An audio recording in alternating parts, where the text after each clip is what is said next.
Mbukeli sesiwashayesa waphephetha-ke amahora amabili wonke ohlelo lakho luyintandokazi ekhaya Jikelele.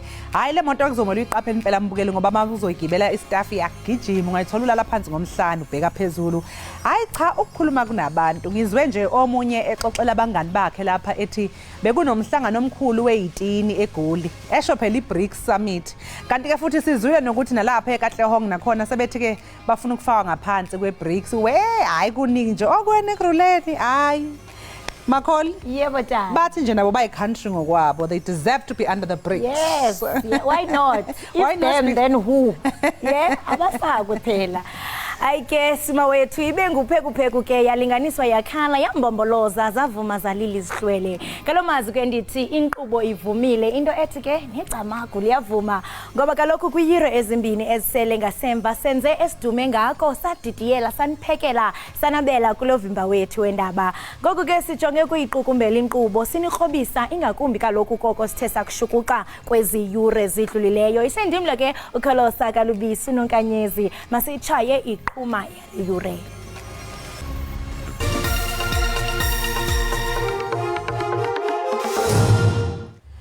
Kulindeleke ukuthi umbuso ubiza ufakazi omusha namhlanje ecaleni lokubulawa kaSenzo Meyiwa eliqulwa enkantolo ephakeme eSebhitoli. Umbutho EFF izakuthatha ingxelo yebhanki enguvimba yomzantsi Afrika ngephalaphala kuphononongo lwenkundla.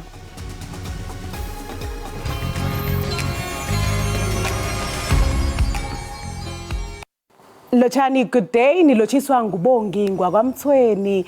Ngithi kini-ke babukeli ekhaya, bukelani ekhaya Jikelele. Qobe ngamalanga kube ngumvulo bekube ngolwesihlanu. Baniphathele ezemidlalo, baniphathele indaba, baniphathele nomgosi imbala.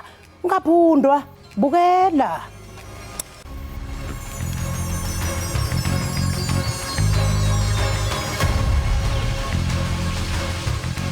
Kulindeleke ukuthi kwethule ufakazi omusha ecaleni lokubulawa kaSenzo Meyiwa uma seliqhubeka enkantolo ephakeme eSebhitoli khona namhlanje. Bahlanu-ke abalisa abathweswe icala lokubulala lonozintiwe bafana esigamekweni esenzeka ngo-2014. Ngolwesihlanu lwedlule inkantolo yaziswe ukuthi sabe singavaliwe isikhwama okwabegcinwe kuso isibhamu esiyingxenye yobufakazi kuleli cala esatholakala kumsola wesithathu uMthobisi Mncube ngonyaka u-2015. Ungoti-ke ohlola ukuthi izibhamu zisebenze kuphi uKenneth Mangena wathatha lesi sibhamu ngo-2020 lapho zigcinwa khona esiteshini samaphoyisa. Ngaleso sikhathi uMncube wabeboshelwe icala elingahlobene nokubulawa kukaMeyiwa. Ummeli-ke womsola wesihlanu Advocate uZandile wakwamshololo utsheleke inkantolo ukuthi kuningi okwabe kungenzeka kulesi sibhamu phakathi ka-2015 sishaqwa nonyaka u-2020 lapho uKenneth Mangena asithatha khona ukuyohlola ukuthi asikaze yini sisebenze kwezinye izigameko zokubulala. EFF izakuthatha ingxelo yebhanki enguvimba yomzantsi Afrika ngephalaphala kuphononongo lwenkundla. Kwingxelo yomhla wama-21 kweyeThupha, ibhanki enguvimba yamkhulula umongameli Ramaphosa emakhamandeleni. Umalima ke wenze intetho yakhe eKempton Park phezolo emva kwendibano ye-Central Command Team. In South Africa, state institutions are being abused in protection of one individual, a compromised head of state who's also a money launderer. We reject with contempt the South African Reserve Bank cover-up of the Phala crimes and unlawful smuggling and usage of foreign currencies. We will take the South African Reserve Bank report on Phala dollars to court for judicial review because there is evidently an attempt to cover up the crimes committed in Phala and state institutions are being abused in protection of the outgoing President of South Africa. I-DA emkhandlweni idolobha waseGoli kulindeleke ukuthi yenze isiphakamiso sokuhlakazwa komkhandlu waleli dolobha bese kusingathwa ukhetho kabusha. Lokhu kuqinisekiswe usihlalo we-DA eGauteng uFred Nel. Lokho kuzokwenzeka nje i-Action SA yona izophakamisa ivoti lokungabethembi ubuholi bemeya seGoli uKabelo Gwamanda kuleli sonto. Leli qembu likhala ngokuthi uGwamanda uyisichuse nje nakuba engamele isabelo mali esicela ku-80 billion amarandi. Lithi-ke kudingeka ukuthi umholi oqo abeqotho kulesi sikhundla. Konke lokwenzeka nje kulezi inyanga engamashumi 21 ezedlule. Leli idolobha selibe nezimeya ezine. I-DA ithi-ke ukwentuleka kozinzo ebuholini bomkhandlu waseGoli udaba nje okumele lisukunyelwe phezulu. Izixhobo zamandla ezisuka kwilizwe laseChina zakuncedisa ngokumandla kwehliseni uxinzelelo lwezamandla kweli. Ukunikezelwa kwezixhobo zamandla ezivela eChina ezichazwe kwiveki ephelileyo kuyakunceda ukubonelela ngesisombululo samandla kuxakeka kwiikliniki, esibhedlela, izikhululo zamapolisa kunye nezixhobo zoluleko. Okuke kuye kwathethwa ngumphathiswa wombane uGqirha Kgosiyensu Ramokgopa.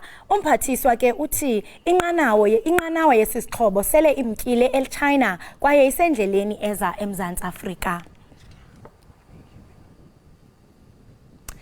Iziphathimandla kuhulumeni waseZimbabwe zimile kwelokuthi umengameli wakuleli yazwe Emmerson Mnangagwa unqobe ukhetho ngesibalo esicela emaphesentini angama-55.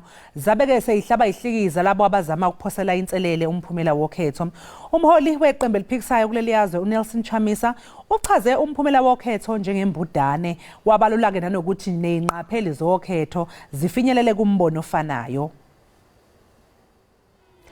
Mnangagwa ukhethwe ihlandla lesibili njengomengameli kulelizwe elingumakhelwane ngamavoti angu-52.6 wamaphesenti, kanti-ke uChamisa ongumholi weqembu i-Citizens Coalition for Change uthole amavoti angamaphesenti angama-44 embangweni wesikhundla sobumengameli. Iqembu lakhe alizange-ke luwucikice umqulu wokuvuna noma-ke wokuvuma ukuthi ukhetho lusingathwe ngendlela engenakho ukwenzelela. Abanye futhi osombusazwe eZimbabwe batuse amathimba ey'nqapheli aphumele obala ngokuthi ukhetho beluneyihibe ezingahambisani nenqubo yentando yabantu. Undunankulu kaZulu inkosi uMangosuthu Buthelezi ongumsunguli weqembu i-IFP ubehlanganisa iminyaka engama-95 edla anhlamvana. Ushenge kulonyaka akazange aligubhe njengokwejwayelekile usuku lwakhe lokuzalwa njengoba elaliswe esibhedlela kulandela ukuhlabeka emasontweni ambalwa edlule. Kepha-ke likhona ithemba mayelana nesimo sakhe kwazise namhlanje kukholakala ukuthi angasakhishwe esibhedlela. Ngokwestatimende esikhishwe umndeni wakwaButhelezi, inkosi uMangosuthu yelulama kahle kakhulu esibhedlela lapho igcinwe khona kusukela ngenyanga eyedlule. Nethimba lodokotela okuyilona elibhekele isimo sempilo yakhe lenelisekile ngendlela ushenge elulama ngayo, kanti liqagula nokuthi kungenzeka aphume esibhedlela maduzane. Selokhu imbabazane ilaliswe esibhedlela, imlayezo eyayifisela ukwelulama okusheshayo ingena ingenile iqhamuka enhlakeni ezahlukene okubalwa kuyo nomlayezo kamengameli wezwe uCyril Ramaphosa kanye nesilo uMisuzulu kaZwelithini. Amalungu omphakathi nawo afisele usuku oluhle lokuzalwa umntwana wakwaPhinda Ngene. It's a very huge achievement to reach 95. It's a huge milestone. Not everybody lives to that. So I'd like to say happy birthday and many more years to come. Happy birthday, Nkosi Mangosuthu Buthelezi. Hope you have a wonderful day and many years ahead. I'd love to first and foremost thank him for his contribution in South Africa, and wish him a very happy birthday. Long live the spirit of Ubabushenge. Long live. Baba, happy birthday to you. God bless you. We love you. Happy birthday, Shenge.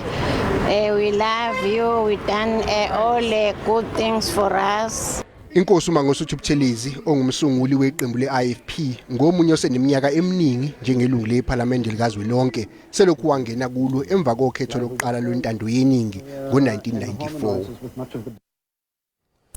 Shenge sokalisa sethembe ube nosuku oluhle lokuzalwa simfisele nokwelulama ngokusheshsha. Umbukela lesinjike equnga seyitolo siyabuya emva komzuzwana.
Siphinde ke sikwamukele mbukeli wekhaya Jikelele usahlezi nami unoxolo komtshali wakwamwali kanjalo ke nokholosa kwalubisi. Ngiyazi ngembukela usikadula indile uyibuza ukuthi hey kanti ezanini manje lama trends ngoba isigaba sami ngisithanda kakhulu siphezukwawo ke njengamanje.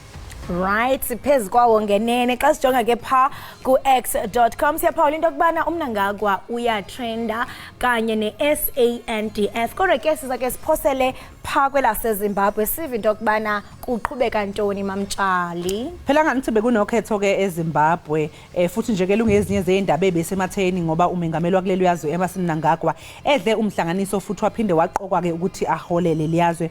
Unqobe ke ngo-52.6% uMnangagwa kanti ke abazibalo bathi uphume ngembobo yenaliti uMnangagwa njengoba ubebhekene phela noNelson Chamisa. uChamisa ke yena ke okhale ngaphansi uyayichitha kodwa lemphumela yokhetho ngelithi hayi inomgunyathi kanti ke futhi usola inkohlakalo kule mphumela uthi nje ayichithwe lemphumela ithathwe njengento engekho. Ake sizwe ukuthi abantu baphawule bathini lapha yaku x.com. JN uthi yena the opposition were probably let down by the number of their supporters who live in South Africa who did not vote. Over 2 million registered voters did not vote. They should have worked on this in the past few years and tried to convince their supporters to go back home, not just at election time. Uthi hayi iqembu eliphikisayo lenzelwe phansi ke ilaba abantu abaningi abangavotanga ikakhulukazi ke ngoba sazi ukuthi lapha eNingizimu Afrika abaningi kakhulu abantu ke abaseZimbabwe abazinzekileli abangabuyelanga phela ekhaya ukuthi ke bahambe bayovota ngoba uyasho ukuthi abantu engaphezulu kwegidi ezimbili ababe registered kodwa abangafika ukuzovota. Ucabange ke nje kholosi ukuthi kuba labo bantu aba2 million bafikile eZimbabwe bavota mhlawumbe ngabe ke imphumela ibe ngenye indlela nokuyenye ke izinto vele egqugquzelwayo ukuthi abantu baseZimbabwe abala eNingizimu Afrika engathi bangahamba bovota makufika isikhathi ukuthi kuyovota ukuze phela kuzoba noshintsho ezweni labo ngoba uma ngabe vele behlezi bengayi ukuyovota kungenzeka ukuthi kungashintshile lutho balokhu beqhubeka ke bezinze kwamanye amazwe bengakwazi kuya ke eZimbabwe. Ake sibheke ke omunye ukuthi utheni yena lapha yaku ox.com. Uphefumlile uwedrop esisho into kubana the results are fake, but we know as Zimbabweans, if we try to uprise, the same would kill us, or the same will kill us, but honestly, another 5 years of suffering. Uyanqina into yobana hayi unotshe akavumi itu ubetha ngawo omani into yokubana iziphumo aziqinisekiswanga kwaphela. Kwaye uyaqonda into yokubana ibhlungu kakhulu kubo bengabemi bomZimbabwe into ethi kule minyaka izayo emihlanu njengoko bebeke uvoto basazawuphinde bahlupheke kwakhona. Hlabele mgama sijonga usibusiso uthini na. This is the room where at ZECZIM presiding officers for MT Pleasant were trying to inflate postal votes to try and save Mr. Mnangagwa from his imminent loss. We demanded a stop to their criminal conduct. They've now left. The people voted for the president at Nelson Chamisa. #defend the vote. #Zim elections 2023. Lapha yana makusathiwa Zimbabwe elections update. Shuthu besakhuluma ngalesi sikhathi kusavezwa lokho abebekuveza bekungaphambi kokuthi sekuphumile ke ama final numbers lawa abethe uEmerson Mnangagwa usephumelele ngo-52.6%. Chuncembe sijonga into yokubana kuqhubeka ntoni pha ku #SANDF. Uyaqonda ukhumbule kaloku umbukeli into yokubana isebe lezokhuselo kutshanje yelagxekwa ngezithyolo zokunyusa igosa eliphezulu kuluhlu lwalo lwesebe ngelixa ke lingumnini wangaphandle. Isebe ke liyaziqaphela izimvo zoluntu ezithe tshitshilili pha kumaqonga onxibelelwano laze lakhupha ingxelo iphezolo ke ngecawe ngokunxulumene negosa lezemali eliyintloko neliphethe sithetha nje. Le ngxelo ke mbukeli nawe mamtshali ifunde ngoluhlobo. Umnumzana Abotsi ukwelilizwe ngokusemthethweni ukusukela ngonyaka ka1991 kwaye ungumphicotho zincwadi oqeqeshelwe ukuphicotha kwencwadi zemali. Uye wayithobela yonke imithetho yoMzantsi Afrika elawula abemi bamazwe angaphandle. Funeka ke ngelo hlobo ke ileta kanti ke baye baphefumla kumakhasi ka x.com sibona into kubana noko izimvo ziyabetha-bethana masive uba bathini na. Ubra Tibos Africa uyatsho into kubana his parents are in Ghana. His grandparents are also in Ghana. On holidays, he goes home to Ghana to visit his family. Yet he's employed by the South African Defence Force. He was illegally in South Africa after 1991, but now he's in the army administration.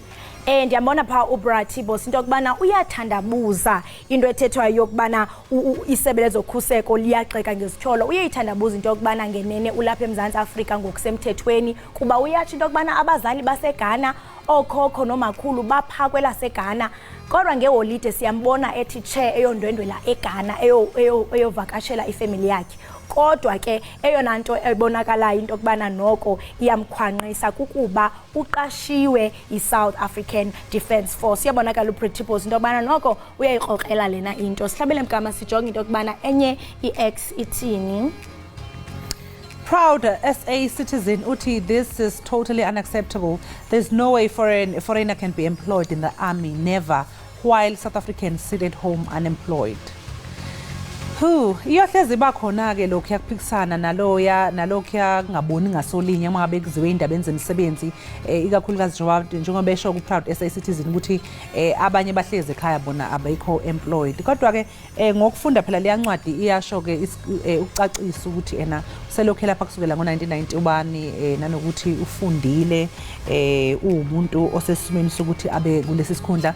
Eyokugcina ke iX iphuma kuSelo Samuel uthi this is against the policy of SANDF. Those employed by the South African National Defence Force are requested to have been born in South Africa, preferably by both South African parents. This is not a right thing. Mr. Abotse must be dismissed with immediate effect. Uthi yena ke lokho akhambisana nemithetho yeSouth African National Divorce. Shuthi uyayazi nemithetho ukuthi omunye wawo uthi ukuze uzoba lapha ya kwiSouth African National Defence Force kufanele ube uzalelwe lapha eSouth Africa futhi uzalwa ngabazali bobabili balapha eSouth Africa.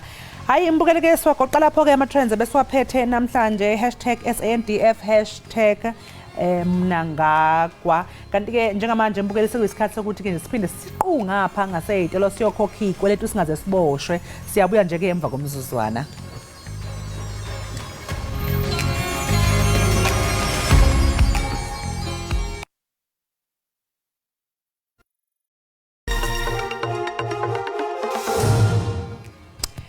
Mbukeli njengamanje ake sibhekeke yonke imphumela yemidlalo yangempela sonto embangweni ke wesicoco se-DStv Premiership.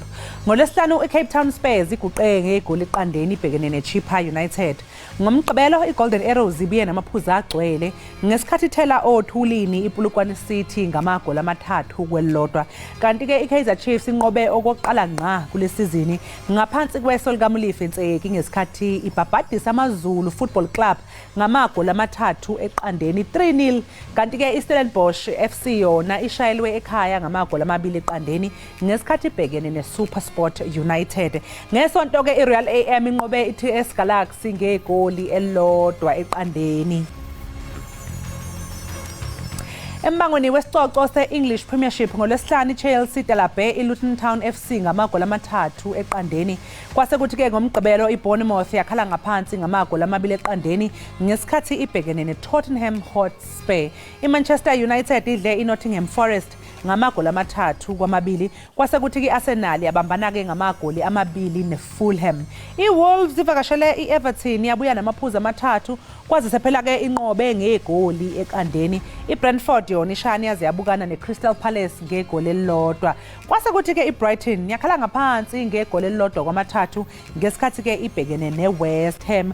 Kutheke izolo iSheffield United yona yabuya ke ilambatha ngesikhathi ishaywa ngamagoli amabili kwelilodwa ngesikhathi igadulisana neMan City. iAston Villa inqobe iBurnley ngamagoli amathathu kwelilodwa. Kwase kuthi ke emidlalweni wokugcina iLiverpool yashaya iNewcastle United ngegoli elilodwa kwamabili. Asiphinde nje ke mbukeli sithi ukuvakashela ngapha ngaseyitolo siyabuya emva komzuzwana.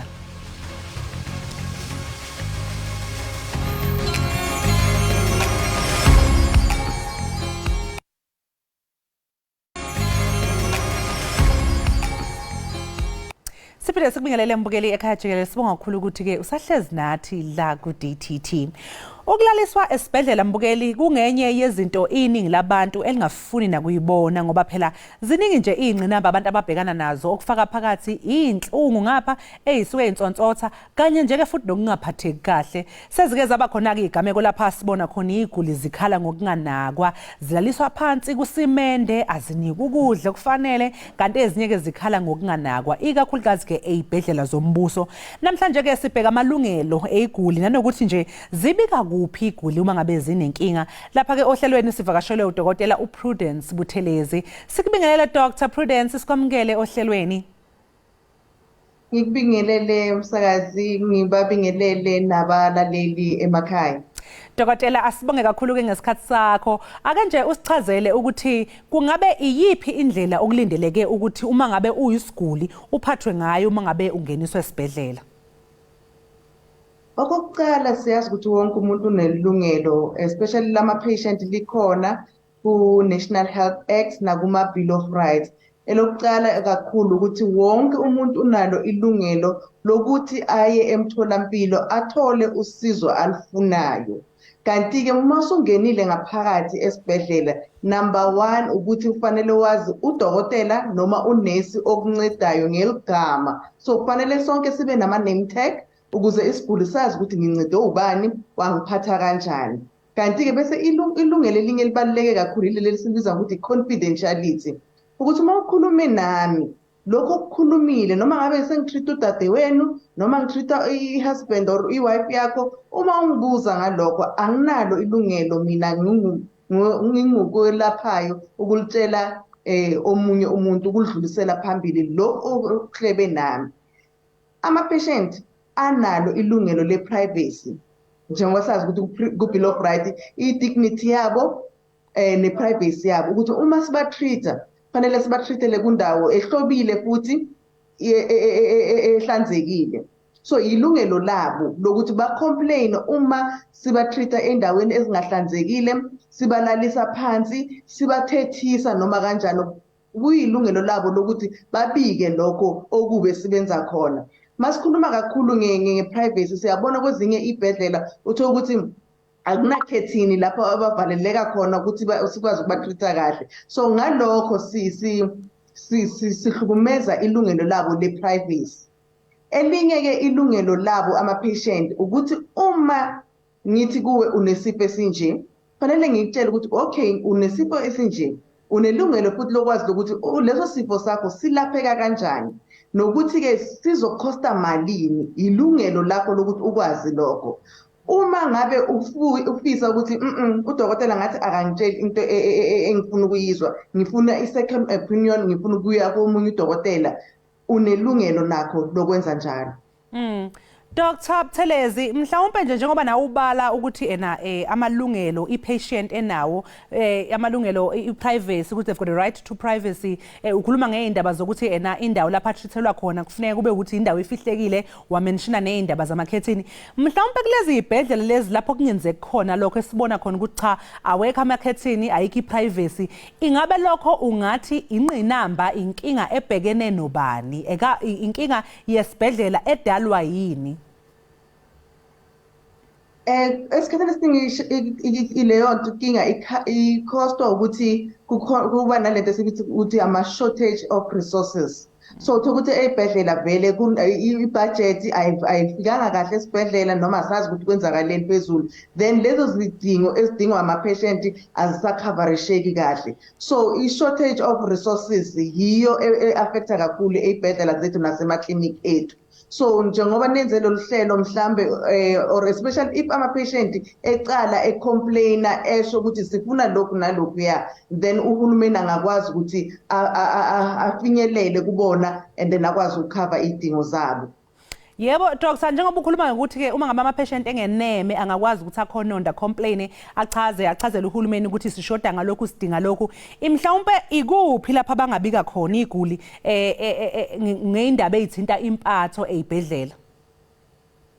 Esinye nesinye isibhedlela namakliniki ngisho neindawo zabodokotela kuba khona leli bhokisana elincane elingakhona ukuthi ubhale ubuse ufaka kulona ibhox lelo ukuthi ama-complaints akho noma njani.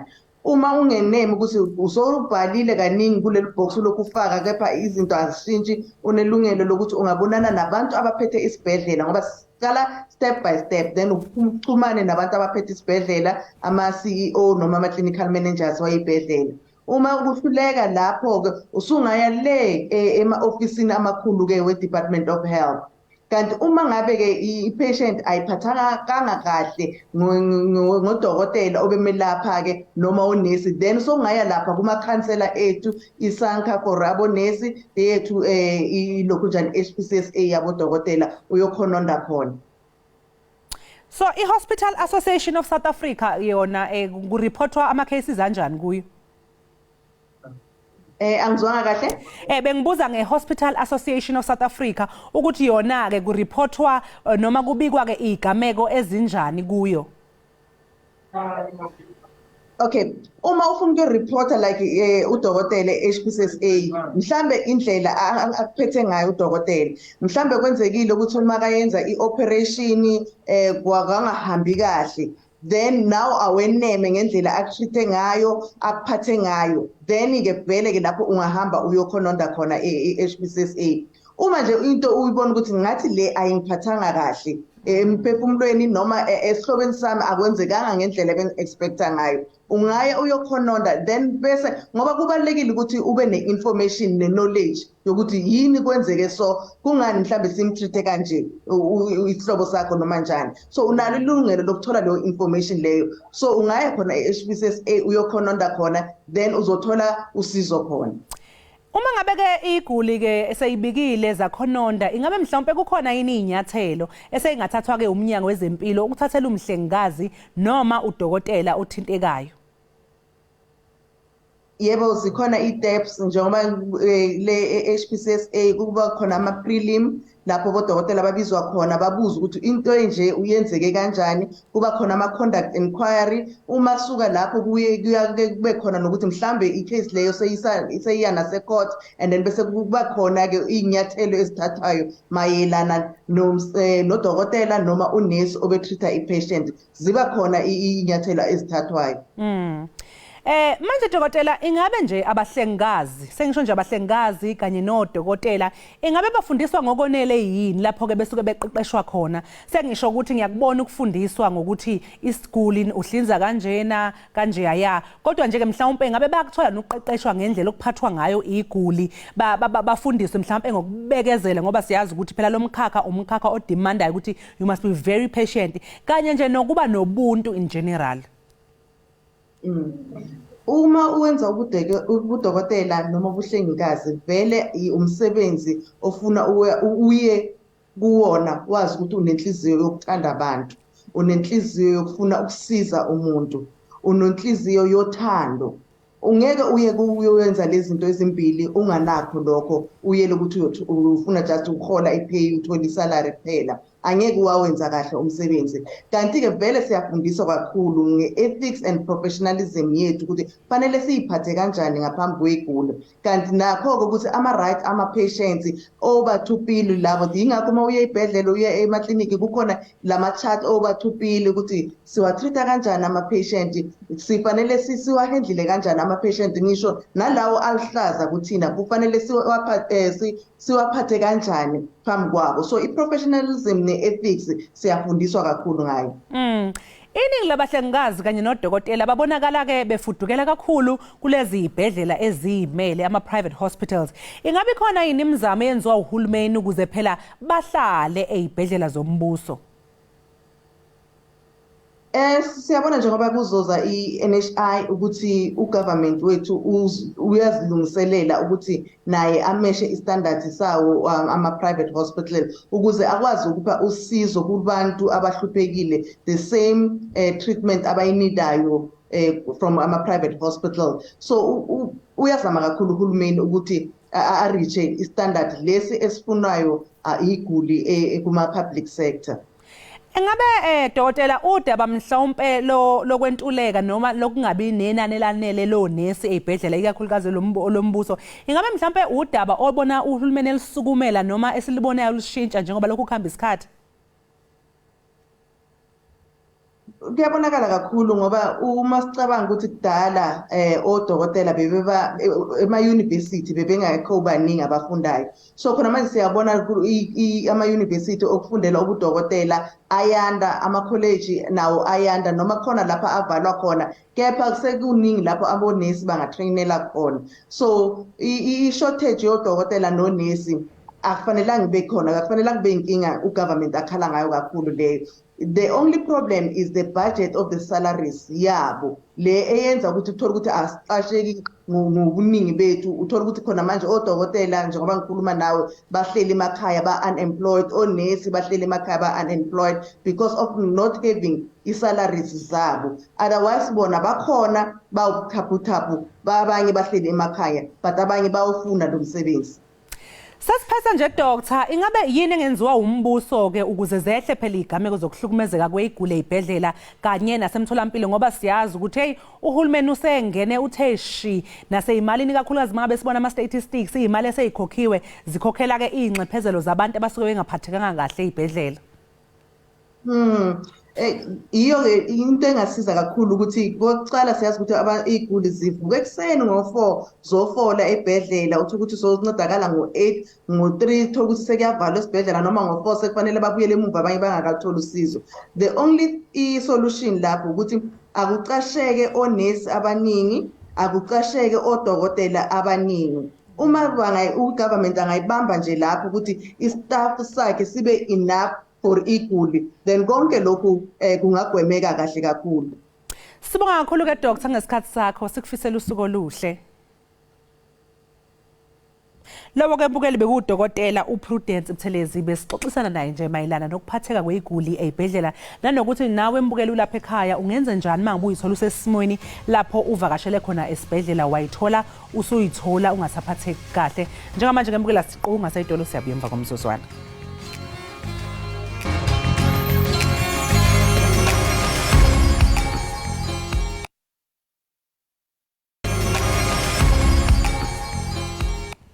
Enkosi ngokuhlala nathi nisibukele apha ekhaya jikelele kwinkqubo ndaba yakho uDCT. Xa siqola ke siqonqotha singene kwisiqendu sanamhlanje sophononongo lwencwadi. Sijonga ke indlela abasetyhini abachatshazelwa ngayo zindima ke ezithile abazikhethelwa kululuntu okanye ekuhlaleni. Well, she chased the moon and forgot her crown. Sisihloko sencwadi kaPonso Munyetsware. Koko ke uluntu lubeka isithaba okanye imigangatho kwabasetyhini ze athi ke amanina xa eleqa amaphupho awo ajongelwe phantsi kuluntu kwaye agxekwe kabukhali ngokuleqa amaphupho abo. Ukuze ke uqonde indlela ayijonga ngayo lento incwadi yakhe, nanku apho estudio. Masikubulise sikwamkele ekhaya jikelele ehe. Ninjani? Siyaphila njani? Dilahlekelwe ukuthi unjani ngesivenda, ndiyayazi ngicela unikhumbuze. It's just indimacheloni novuahani. Novuahani. Zwabudi. Oh, zwabudi. Kuluvuyo nonchulumanci into kubana usindwendwele namhlanje. Khasibalisele ngencwadi yakho echoyo into kubana she chased the moon and forgot her crown. Siyaqonda into kubana apha uthetha ngecharacter kaDenga. You know, she thought her life is perfect until ke ngoku aze abe kanti ungena emtshatweni we-royalty. Indona obufuna how are you using this character to warn women against imiba efana no gender-based violence? Okay, so lencwadi lena it was inspired by uDenga ne. So uDenga is trying to teach people ukubana the importance of independence nokungadependi kubantu empilweni. So what she does is people view life yakhe perfect ngoba she's married into royalty, kodwa yena akafili that way. Ufila ukuthi ufuna more, she wants more, she wants to live her own life, she wants to focus on her own dreams. So what the book is also teaching is that people can view your life as perfect from the outside. When you are inside, kodwa when you are burning.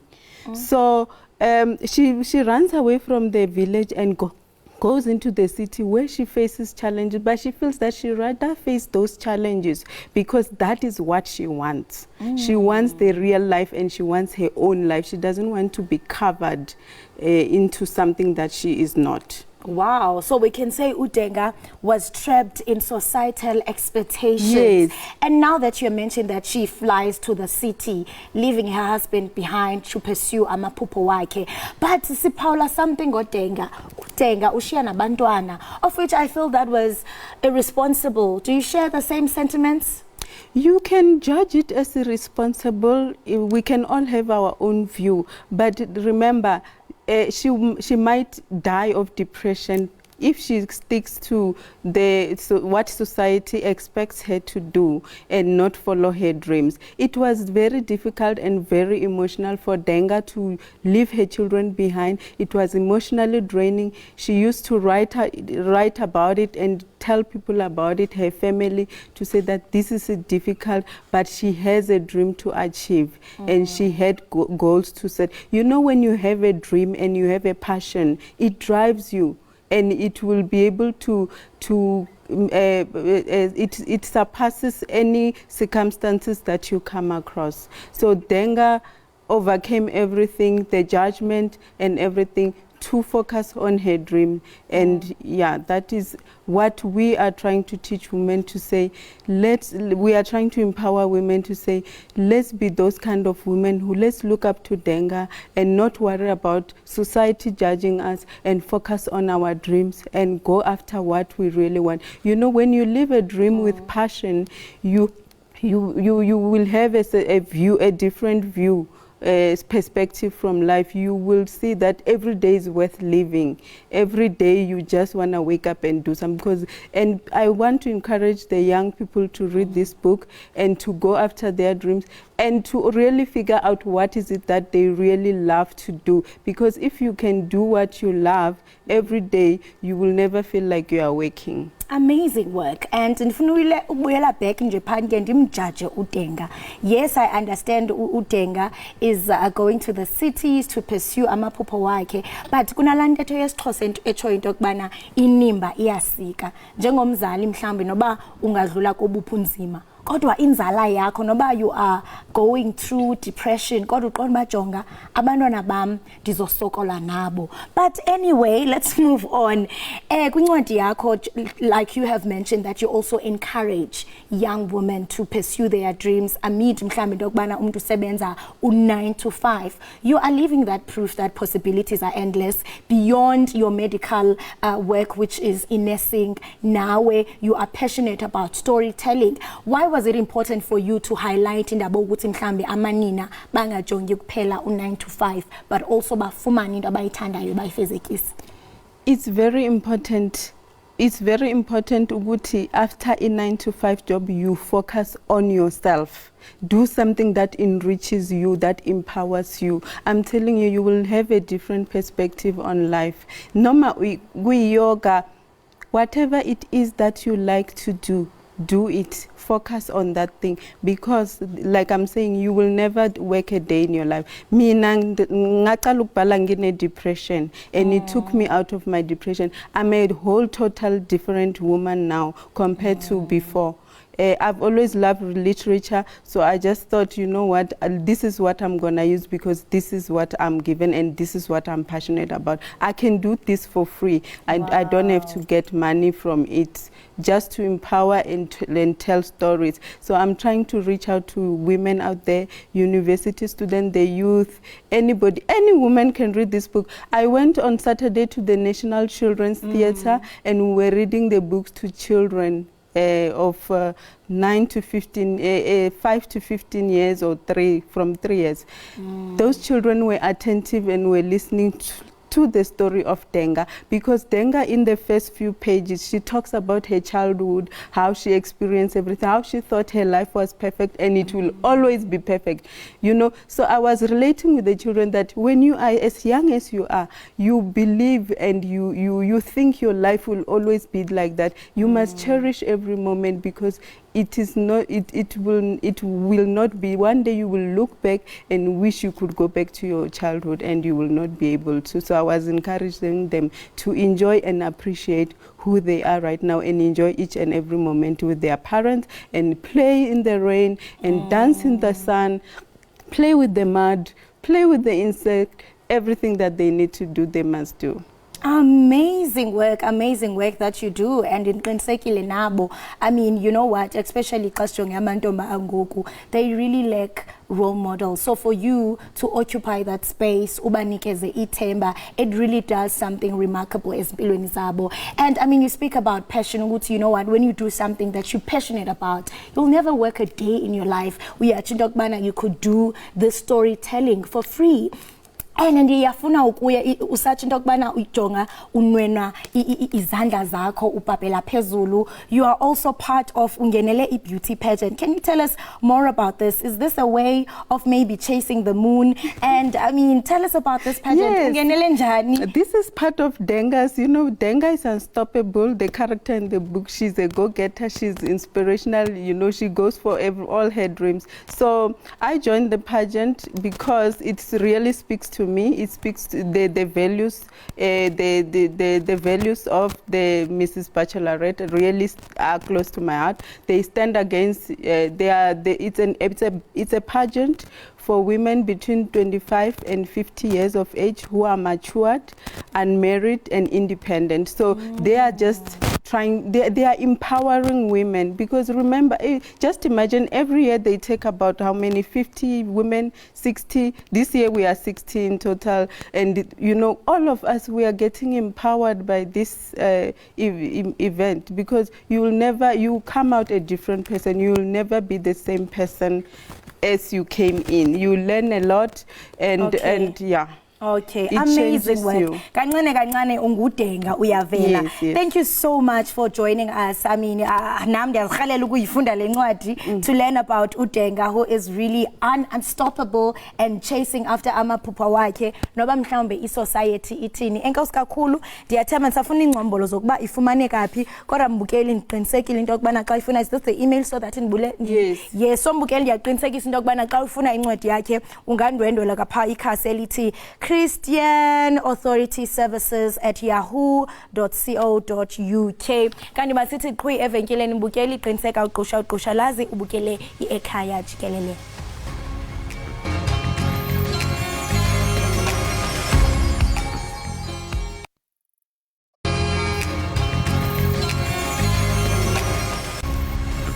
Mbukeli sesiyalivala ke manje uhlelo ayenyuka amagama iyathumula manje nepenguin siqoqa ke imigodla yethu siyahamba abadidiyeli ke basawuhlala phansi phela bajule baphume nolunye futhi uhlelo olunqanqayo phela mbukeli abadidiyeli bahlale njalo nje beqhamuka nezinhlelo eziphusile ezokwenza wena ukuthi ke ubuke uhlelo ulokhu nje babaze njalo nje uthi hawu njengomuntu ongene esitolo esinezimpahla ezibizayo elokhu nje babaza ama prize. Uhlelo ke namhlanje lubuyele ke ezandleni zomqondisi uMichael Mokwena. Sibonge nje njengoba ehlala njalo nje enza isiqiniseko sokuthi makeup is no flick, siwafakile nama mics sibahle siyaconsa. Sesiyahamba ke manje makhulu. Sesiyahamba sibambe ngasibini kwembukeli Ekhaya Jikelele ngokuthi qolo uhlale nathi ngayo lensatha, kanti ke sikhona nangomso sakube siziphakela sitshisa. Mnandi nithanda ngothando lika love. Nisale kahle.